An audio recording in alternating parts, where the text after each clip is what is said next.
ফ্রান্সের বিশ্বকাপ জয়ী footballer Antonio Griezmann আন্তর্জাতিক ফুটবল থেকে অবসরের ঘোষণা দিয়েছেন।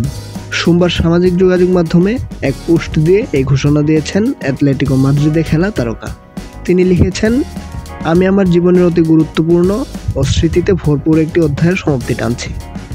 দুর্দান্ত এই যাত্রার জন্য সকলকে ধন্যবাদ। দ্রুতই দেখা হবে।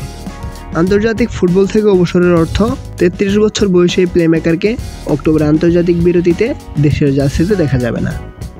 ফ্রান্সের জার্সিতে তার 2014 সালে অভিষেক হয়।